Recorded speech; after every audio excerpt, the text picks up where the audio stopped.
Laxmikant line bye line. नमस्कार दोस्तों, welcome to Laxmikanth line bye line series. इसमें हम लोग एम लक्ष्मीकांत पॉलिटी की बुक को लाइन बाय लाइन समझते हैं और पढ़ते हैं। आज ये हमारी दूसरी क्लास है। पहली क्लास में हम बुक पढ़ने के तरीके के बारे में बताया गया है। आज हम 3 टॉपिक पढ़ेंगे, जिसमें से पहला टॉपिक है demand for a constituent assembly, composition of constituent assembly, and third one working of the constituent assembly. देखिए, मैंने यहाँ पे माइंड मैप भी बनाया हुआ है जो आसानी से समझ में आ जाएगा। ये आपको बाद में बताया जाएगा। और हमारी बात पहले नोट की जाए। सबसे पहले हम मेकिंग ऑफ द कॉन्स्टिट्यूशन पढ़ेंगे, लेकिन हम पढ़ेंगे तो डायरेक्ट बुक से ही, लेकिन हम अपने नोट्स के द्वारा पढ़ाएंगे, क्योंकि डायरेक्ट कॉपीराइट का प्रॉब्लम होता है। इसलिए आप सभी लोगों से निवेदन है कि अपनी बुक अपने सामने खोल लें और अपना पेन ले लें, और जैसे जैसे हम पढ़ेंगे आप ऐसे ऐसे अंडरलाइन करते जाइएगा, और जो मेन इम्पोर्टेंट पॉइंट होगा उसे आप अंडरलाइन कर लीजिएगा। ये बात आप ज़रूर ध्यान दीजिएगा, ये आपको बाद में रिवीजन करने के लिए बहुत कारगर साबित होगा। चलिए तो फिर शुरू करते हैं अपने चैप्टर से।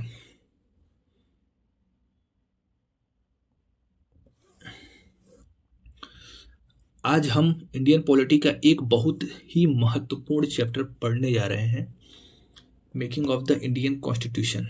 इस लेक्चर में हम ये समझेंगे कि कॉन्स्टिट्यूएंट असेंबली की डिमांड कैसे और क्यों हुई, और इंडिया का कॉन्स्टिट्यूशन बनाने का आइडिया कहाँ से आया। तो सबसे पहले इसमें टॉपिक क्या था, डिमांड फॉर कॉन्स्टिट्यूएंट असेंबली।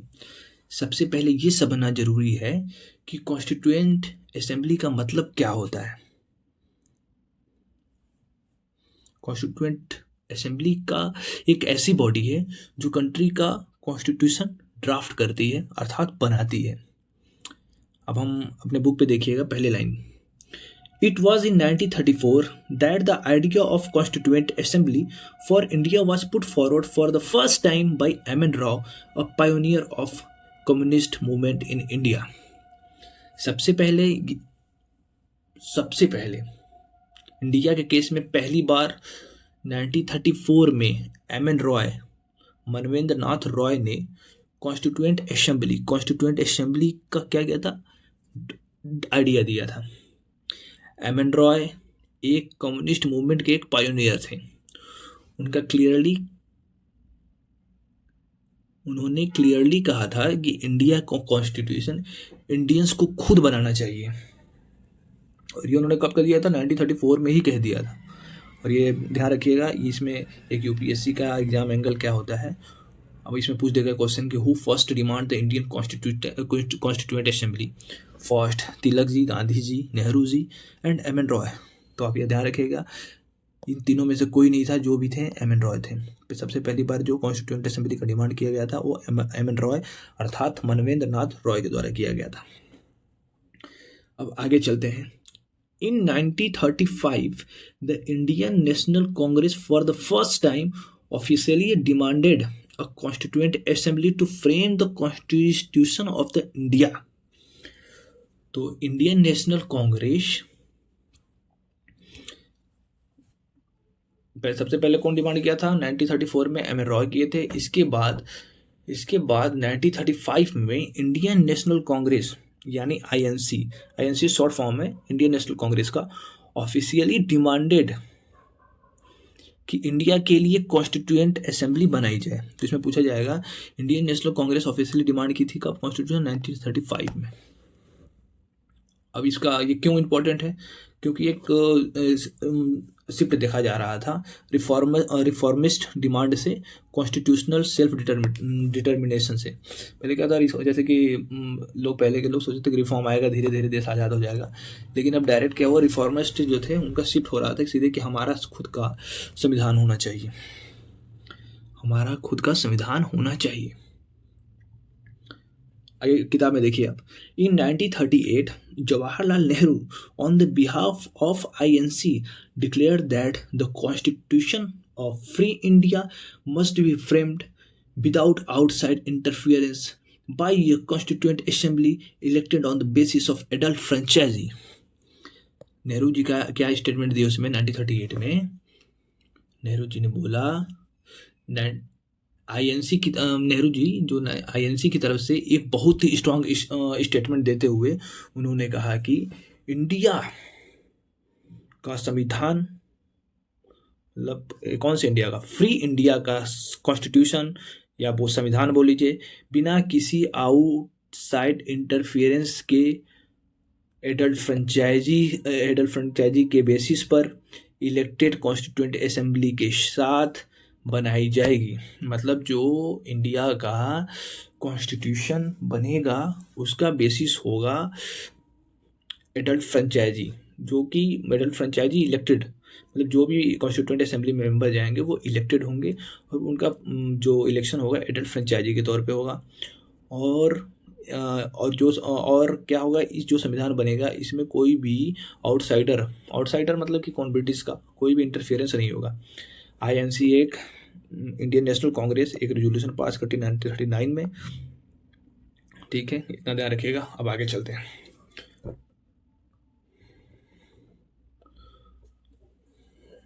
ये जो आईएनसी का जो डिमांड था 1938 में किया गया था, आईएनसी का मेन नेहरू जी के द्वारा, इसको फिर 1939 में एक रेजोल्यूशन पार्ट के इसे रिपीट किया गया था। इसको आप ध्यान दीजिएगा, इसे रिपीट किया गया था। फिर आता है अगस्त ऑफर आता है। अगस्त ऑफर में क्या था? The demand was finally accepted in principle by the British government in what is known as the August Offer of 1940। British government ने पहले इस डिमांड को इग्नोर किया था, जैसे कि चलो इग्नोर कर दिए, लेकिन 1940 में अगस्त ऑफर के माध्यम से, अगस्त ऑफर के थ्रू कि प्रिंसिपल में एक्सेप्ट कर लिया कि फ्यूचर में कॉन्स्टिट्यूएंट असेंबली बन सकती है। मतलब डिमांड उसका एक्सेप्ट कर लिया कि तुम ठीक है बना लेना। ठीक है, अब इसमें ट्राइब क्या हो सकता है कि अगस्त ऑफर और कैबिनेट मिशन एक ही था, तो ऐसा नहीं था। कैबिनेट मिशन दूसरा था, अगस्त ऑफर दूसरा था। अगस्त ऑफर में सिर्फ एक्सेप्ट किया गया था कि ठीक है तुम बना लेना। अब आता है 1942 में क्रिप्स प्लान आता है, मतलब क्रिप्स मिशन आता है। आगे देखिएगा, किताब देखिएगा।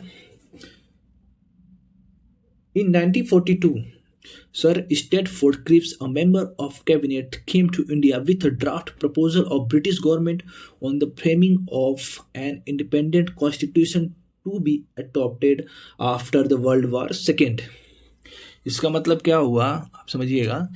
1942 में सर स्टैटफोर्ड क्रिप्स इंडिया आए, जो ब्रिटिश कैबिनेट के एक मेंबर थे। वो एक प्रपोजल लेके आए जिसे हम क्रिप्स प्रपोजल कहते हैं। क्या कहते हैं? क्रिप्स मिशन में ही क्रिप्स प्रपोजल आया था। ठीक है, इसको आप ध्यान रखिएगा। और क्रिप्स प्रपोजल का आइडिया क्या था कि वर्ल्ड वार सेकेंड के बाद तुम अपना कॉन्स्टिट्यूशन बना सकते हो। ठीक है, इंडिया अपना कॉन्स्टिट्यूशन वर्ल्ड वार सेकेंड के बाद बनाएगा, पहले नहीं बनाएगा, सेकेंड बनाएगा। और ये वाइडली जो है मेजरली मुस्लिम लीग के द्वारा रिजेक्ट कर दिया गया, क्योंकि मुस्लिम लीग का कहना था कि इंडिया को दो ऑटोनोमस स्टेट में बांट दो और दो कॉन्स्टिट्यूएंट असेंबली होनी चाहिए। जैसे वो मुस्लिम लीग डिमांड कर रहा था for Muslim Pakistan country, for Hindustan countries, which is not possible. तो वो मुस्लिम लीग उससे रिजेक्ट कर दिया। फिर आता है कैबिनेट मिशन आता है। ठीक है, अभी क्रिप्स मिशन का थोड़ा सा बचा हुआ है, आप किताब में देखिएगा। The Cripps mission proposal was rejected by the Muslim League, जैसे कि हम बताएं कि मुस्लिम लीग द्वारा रिजेक्ट कर दिया, which wanted to India to be divided into two autonomous state with the two separate constituent assembly. Finally a cabinet mission, मतलब यहाँ तक तो मतलब दो स्टेट का डिमांड हुआ था, दो कॉन्स्टिट्यूएंट असेंबली होना चाहिए था। डिमांड किसके द्वारा किया था? मुस्लिम लीग के द्वारा किया गया था, जिसके उसीलिए ये क्रिप्स मिशन को रिजेक्ट कर दिया गया मुस्लिम लीग के द्वारा कि दो ऑटोनोमस स्टेट चाहिए, दो कॉन्स्टिट्यूशन असेंबली चाहिए, ये रिजेक्ट कर दिया गया इसी वजह से। फिर आता है कैबिनेट मिशन 1946 में। Finally a cabinet mission was sent to India. While it rejected the idea of two constituent assembly, it put forth a scheme for a constituent assembly which more or less satisfied the Muslim League। अब क्या होता है, cabinet mission तो आ जाता है, and cabinet mission आ जाता है। Finally British government ने कैबिनेट मिशन को इंडिया भेज दिया। इस कैबिनेट मिशन में 3 मेंबर थे। कौन कौन था भैया?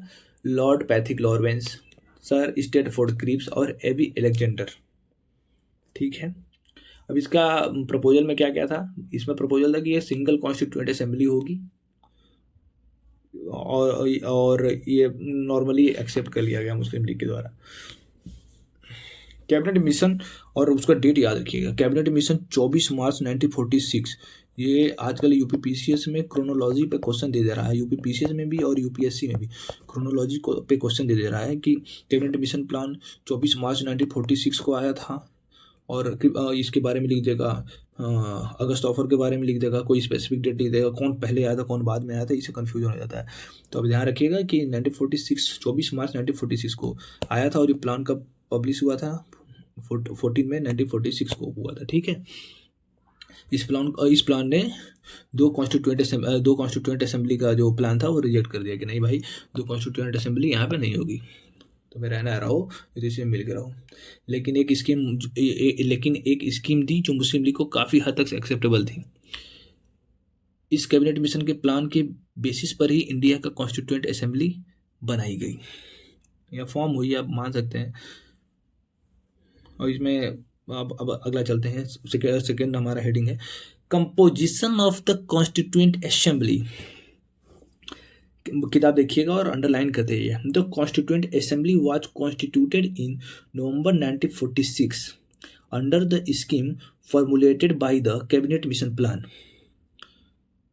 फाइन, ये बात समझ में आया आपको?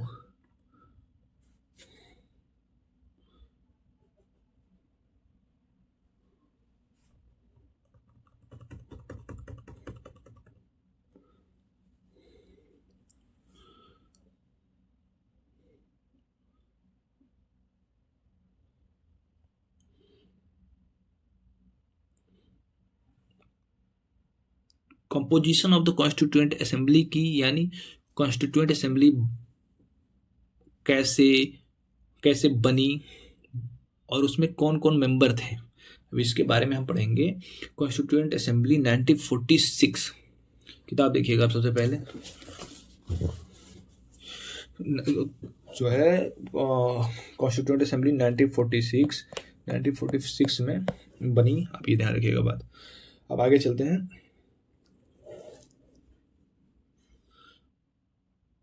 सबसे पहला पॉइंट, इसका टोटल स्टैंड कितना था? 389, और 296 ब्रिटिश इंडिया के लिए रखा गया था, और प्रिंसली स्टेट के लिए 93 रखा गया था।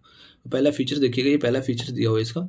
The total strength of the constituent assembly was 389। Of this 296 seats were to be allotted to the Indian British India and 93 seats to the princely state. Out of the 296 seats allotted to the British India, 292 members were to be drawn from the 11 governors province and 4 from the 4 chief commissioners province, 1 from each.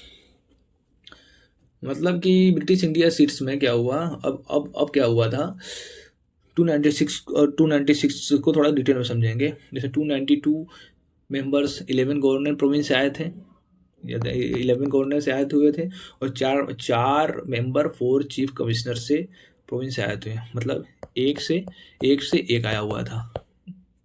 एक governor province से एक आया था, एक chief governor से थे, एक एक करके आए थे सारी जगह से।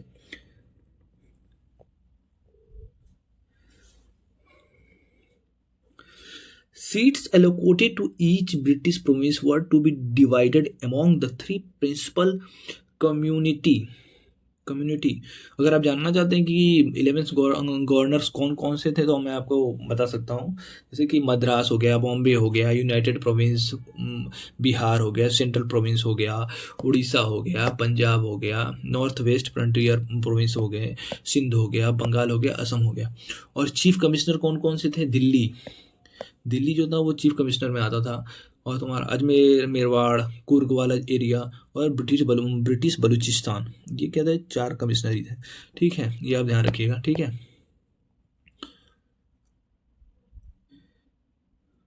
नेक्स्ट पॉइंट देखते हैं हम लोग। सीट एलोकेशन देख रहे थे हम लोग।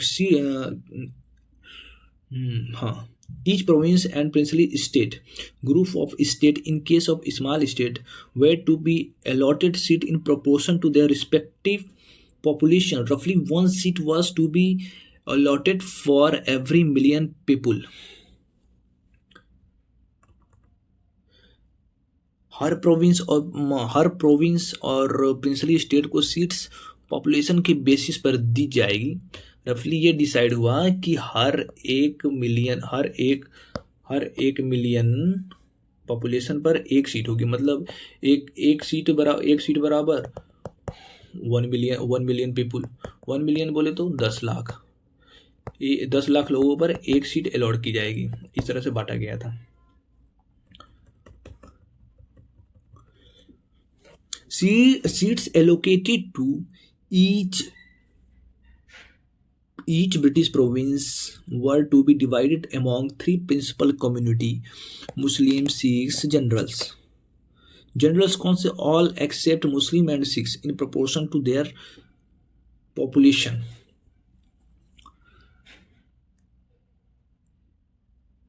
ब्रिटिश इंडिया के जो प्रोविंस थे उनको मिलने वाली सीट्स को 3 कम्युनिटी में डिवाइड किया गया। ये 3 कम्युनिटी थी: मुस्लिम, सिख्स और जनरल कैटेगरी। जनरल कैटेगरी में कौन थे? ऐसे लोग जो मुस्लिम नहीं थे और सिख्स नहीं थे। बाकी दोनों को हटा दिया तो जितने भी लोग थे वो जनरल में काउंट होते थे। सीट्स को डिवीजन पॉपुलेशन प्रोपोर्शन के अकॉर्डिंग होना था, ये बात ध्यान रखिएगा। अब आते हैं हम लोग इलेक्शन मैथड। इसका क्या था इलेक्शन मैथड? नेक्स्ट पॉइंट क्या है? The representative of each community were to be elected by the member of that community in the provincial legislative assembly, and voting was to be by the method of proportional representation by means of single transferable vote. अब इसका क्या था कि जो voting का method था हर community को representative को उसी कम्युनिटी के प्रोविंशियल लेजिस्लेटिव असेंबली के मेंबर को इलेक्ट करते थे। वोटिंग का मतलब था proportional representation by single transferable vote. उसका मेथड था, वो पूछेगा एग्जाम में कि जो कॉन्स्टिट्यूएंट असेंबली का जो इलेक्शन हुआ था वो किस मेथड से हुआ था। तो उसका इलेक्शन का मेथड था single transferable vote, proportional representation. यही दोनों आएगा, यही दोनों सही होगा। ठीक है। अब प्रीलिम्स का फेवरेट क्या है इसमें? Which voting system was used? Single transferable votes. ठीक है। अब नेक्स्ट पॉइंट पे हम चलते हैं। 5वां नंबर है, बुक देखिएगा। The representative of princely state were to be nominated by the states head of the princely state. अब जो प्रिंसली स्टेट के रिप्रेजेंटेटिव का इलेक्शन नहीं होता था। उनके मेंबर जो थे वो प्रिंसली स्टेट के हेड, जैसे जो राजा हुआ करते थे, राजा रजवाड़े, वो उनको अलॉट करते थे। ठीक है, ये आप ध्यान रखिए। जो रूलर थे उनको अलॉट करते थे। इसीलिए कॉन्स्टिट्यूएंट असेंबली पार्टली इलेक्टेड और पार्टली नॉमिनेटेड बॉडी थी। ठीक है, पार्टली इलेक्टेड और पार्टली नॉमिनेटेड, क्योंकि आधा लोग नॉमिनेट किए गए थे वो उसके द्वारा, क्या बोलते हैं, राजाओं के द्वारा 93 लोग, और 292 लोगों का चुनाव, 296 लोगों का चुनाव हुआ था। और 292 इसमें से ये 11 गवर्नर से हो गए, और ये हो गए तुम्हारे 4 कमिश्नरी से हो गए। तो यहाँ पे ये हो गया। इस तरह से इसका डिवाइडेशन हुआ था। ठीक है, अब ध्यान रखिएगा ये बात। आगे ये बुक देखिएगा 5वां। It is thus clear that the Constituent Assembly was partly elected and partly nominated. Moreover, the member of the indirect elected by the member of the Provincial Assembly who themselves were elected on a limited franchise. ये आपको बता चुके हैं, कोई दिक्कत नहीं है इसमें से। अब हम लोग नेक्स्ट पढ़ेंगे।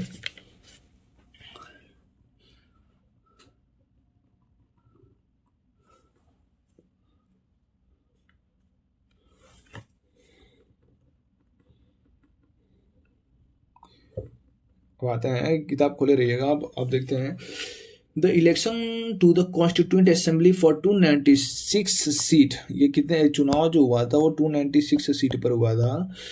Allotted to the British India were held in July August 1946। Okay, the Indian National Congress won 208 seats, and the Muslim League 73 seats, and a small group and independent are uh, are at 15 seats. ठीक है.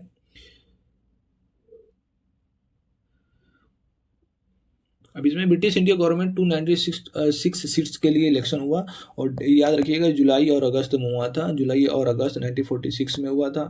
1946 में हुआ था. इसका result क्या था?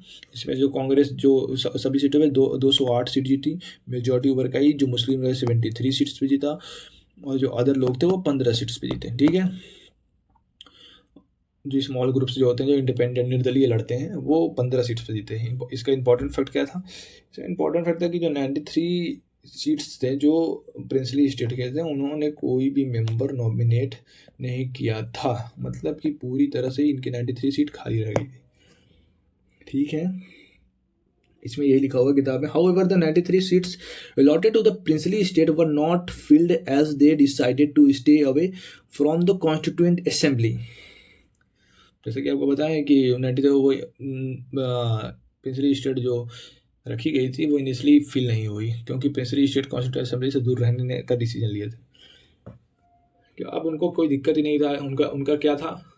उनका क्या था कि भाई साहब वो उनको पेंशन मिल ही रहा था. अंग्रेज का साथ था ही, उनको कोई दिक्कत नहीं था. इसलिए प्रिंसली स्टेट वाले जो राजा रजवाड़े थे उनसे कोई मतलब लेना देना था ही नहीं. इसीलिए वो ज़्यादा एक्टिव इसमें थे नहीं. अब हम लोग आगे देखते हैं. Although the Constituent Assembly was not directly elected by the people of India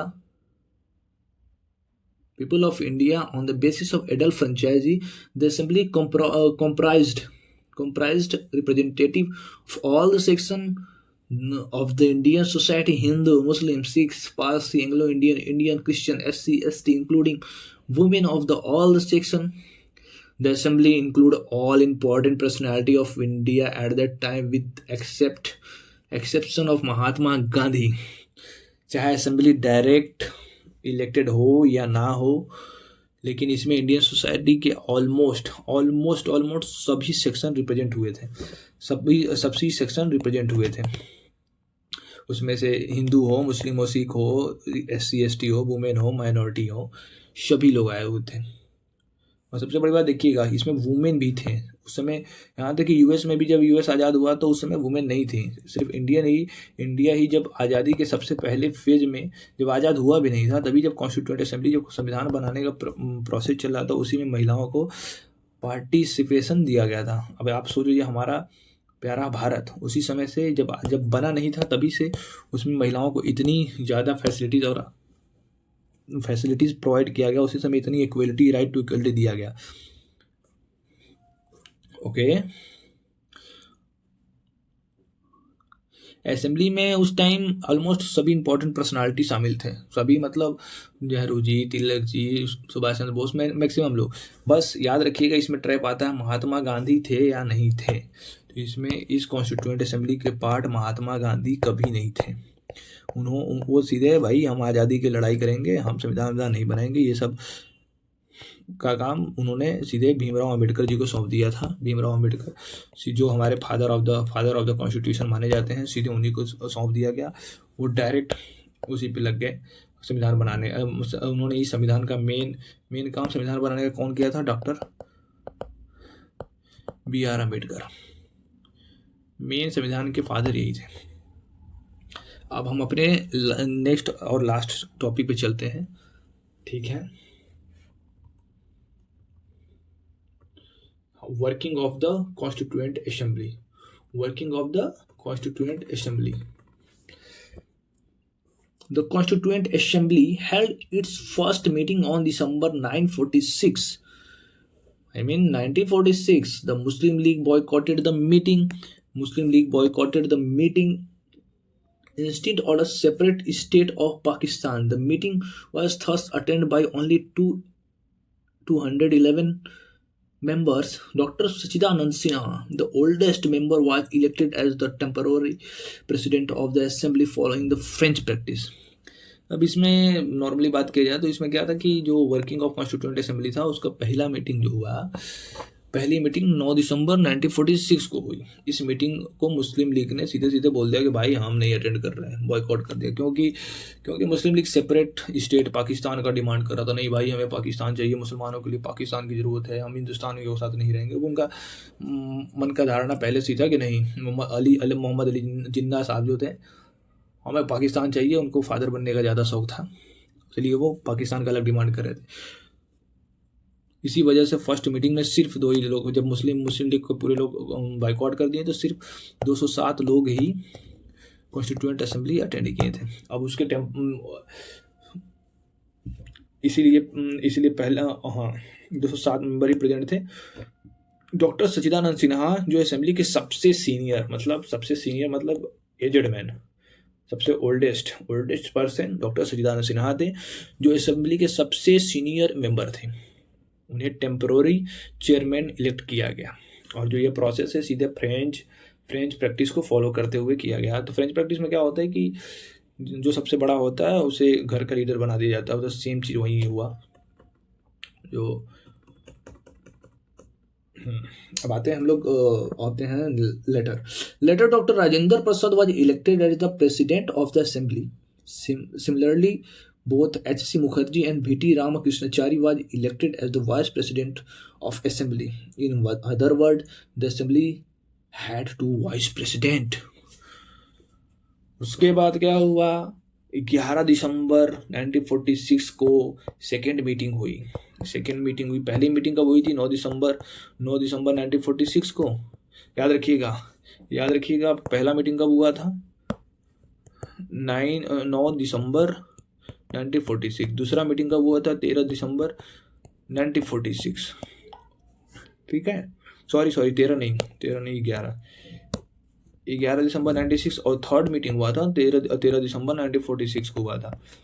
याद रखिएगा, 2 दिन का अंतर है, 2 दिन का इधर, 2 दिन का इधर, 2 दिन के अंतर पे गैप हुआ था।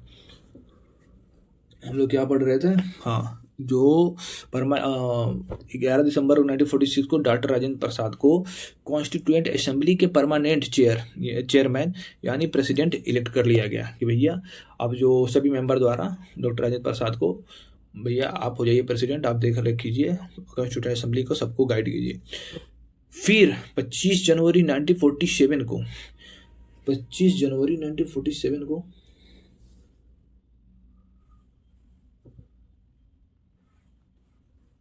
97 को वाइस प्रेसिडेंट H.C. मुखर्जी और सेकेंड वाइस प्रेसिडेंट V.T. रामकृष्णचारी को इलेक्ट किया गया। इससे क्या हो गया, असेंबली में अब 2 वाइस प्रेसिडेंट हो गए। सॉरी, ध्यान दीजिएगा, अगर आप डेट लिखना चाहे तो आप लिख लीजिएगा, इसमें बुक में नहीं लिखा हुआ है। 25 जो ये वाइस प्रेसिडेंट थे, जो इनका जब हुआ था वो 25 जनवरी 1947 को ये इलेक्ट हुए थे। और सेकेंड वाले जो दोबारा महसूस है कि नहीं भाई साहब एक और होने चाहिए, तो 16 जुलाई 1947 को इनको चुना गया, सेकेंड वाइस प्रेसिडेंट इलेक्ट हुए। ठीक है, अब आता है हमारा नेक्स्ट आता है ऑब्जेक्टिव रिवॉल्यूशन।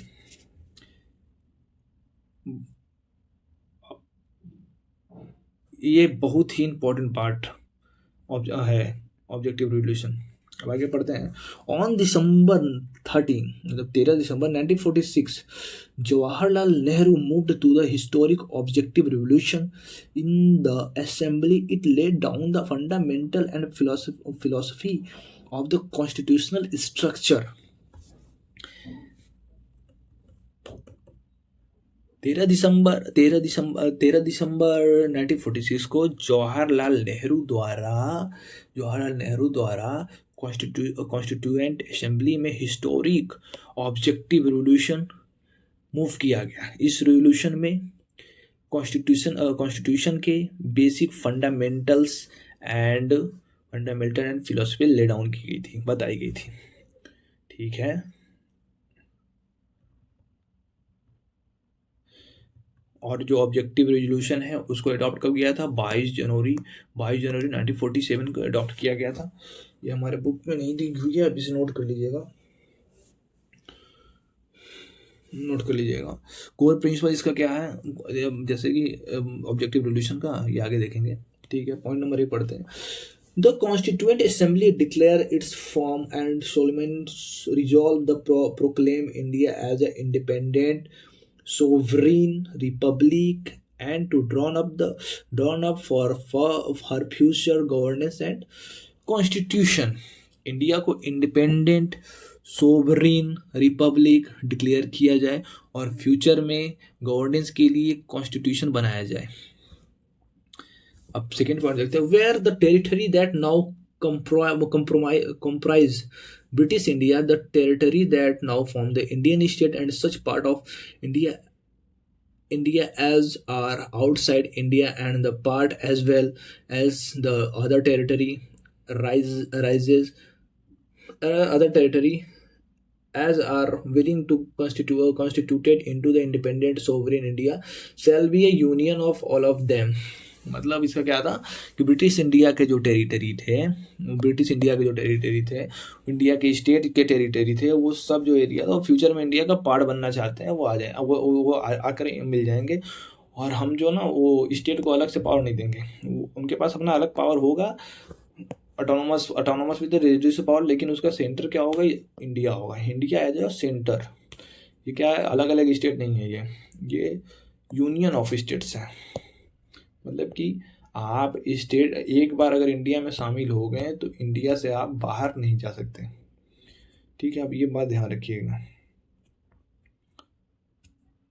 इन टेरिटरी में ऑटोनोमस यूनिट का स्टेटस मिला, जो ये अपना जो टेरिटरी था उसको ऑटोनोमस यूनिट का मिला, उसके पास रेडिशरी पावर होगी, वो रेडिशरी पावर होगी एक्सेप्ट उन पावरों के जो यूनियन को असाइन की जाएगी। मतलब कि आप इसमें से निकल नहीं सकते हैं, एक बार आ सकते हैं। जैसे कि अब कोई सोचे कि भारत में से उत्तर प्रदेश निकल के एक राज्य बन जाए, तो वो ऐसा नहीं होगा।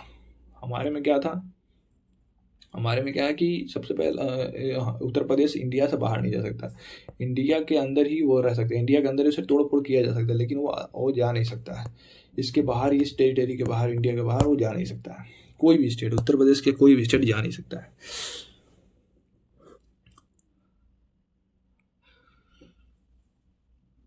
अब नेक्स्ट पॉइंट देखते हैं, ये पढ़ लीजिएगा आप, कोई इसमें कुछ खास है नहीं, पढ़ दिया जाए। वही स्टेट को लेजिस्लेटिव पावर दिया गया था। अब नेक्स्ट देते हैं 4 point. Wherein all power of authority of sovereign independent India its constituent part and organs of governance are deprived from the people। मतलब कहने का मतलब था कि जो भी इंडिया का जो सोर्स ऑफ पावर जो संविधान बनना था, इंडिया की सारी पावर और अथॉरिटी वहाँ के इंडिया के लोगों से आएगी। यानी सोवरेनिटी का सोर्स पीपल होंगे, वहाँ के लोग होंगे। जैसे कि हमारे प्रियम्बल में लिखा होगा we the people of India, मतलब हम भारत के लोग, हम ये यहाँ पे क्या आता है, हम भारत के लोग ही शक्ति प्रदान करते हैं संविधान की, ये संविधान बनाने का शक्ति प्रदान करते हैं। सारा पावर जो है भारत के लोगों के अंदर में है, ये ध्यान रखिएगा आप। नेक्स्ट पॉइंट देखते हैं। Wherein shall be guaranteed and secure to all the people of India justice, social, economic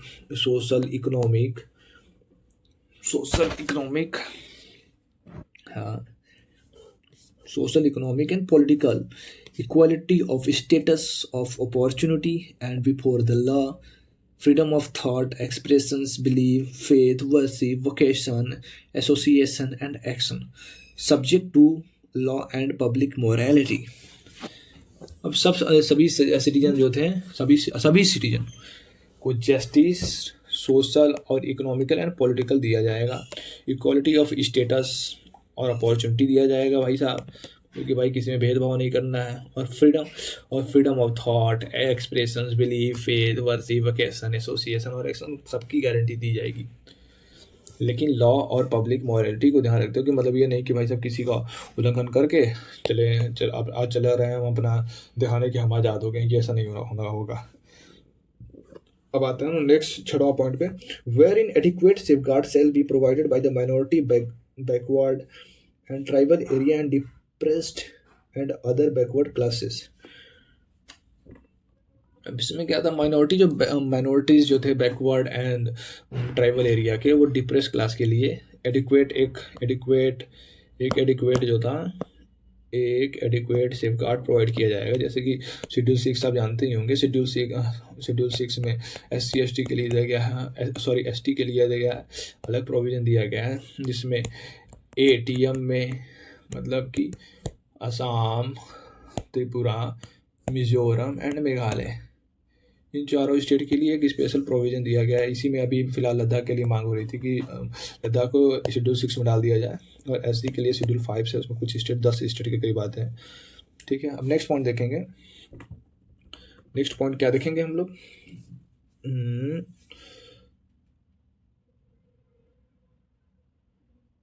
7वां देखेंगे।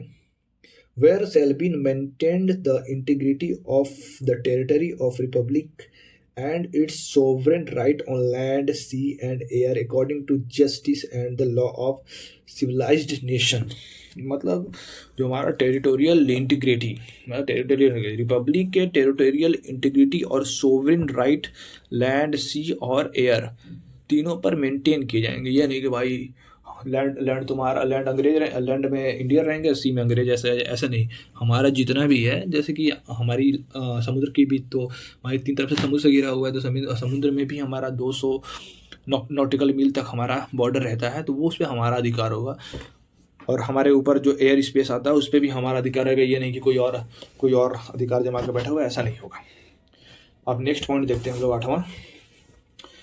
This accident land maintain its rightful and honored place in the world and make its full and willingly contribution to the promotion of the world peace and welfare of mankind. The resolution was unanimously adopted by the Assembly on January 22, 1947. It influenced the eventual shaping of the constitutions through all its subsequent stages. Its modified version from the preamble of the present constitution.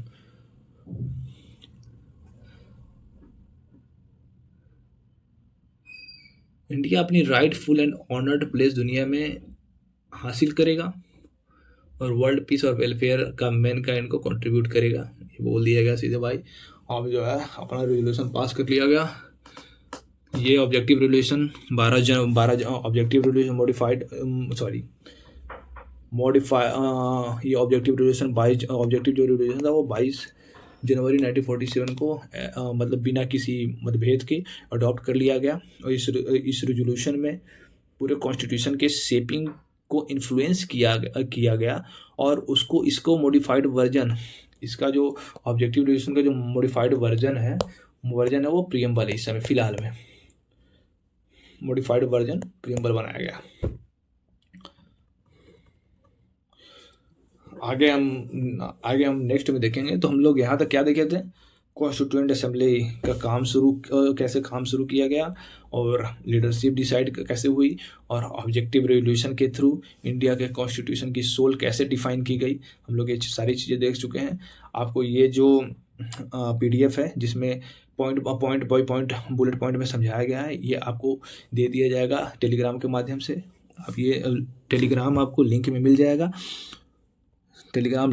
वहाँ पे आपको ये PDF मिल जाएगी। ये PDF से आप क्या करेंगे कि आप रिवीजन पर्पज़ से बहुत सही रहेगा कि आपको पूरा किताब नहीं पढ़ना पड़ेगा, क्योंकि किताब का एक एक पॉइंट मिस नहीं हुआ है, मेन पॉइंट सारा है। ये नहीं कि कोई पॉइंट छूट गया, कोई पॉइंट छूटा नहीं है। हर पैराग्राफ का सारा पॉइंट दिया गया और किस एंगल से इंपॉर्टेंट है ये भी दिया गया, क्या ट्रैप हो सकता है ये भी दिया गया। इस PDF को लेने के लिए सीधे आप टेलीग्राम लिंक में जाइए और एग्ज़ाम से जस्ट कुछ दिन पहले या जब भी आपका जब रिवीजन प्लान होगा उसके अकॉर्डिंग आप ये PDF उठाइएगा, आप इसको रिवीजन कीजिएगा, आपका पूरा चैप्टर रिवाइज हो जाएगा। ठीक है, धन्यवाद। नेक्स्ट चैप्टर में मिलते हैं। धन्यवाद।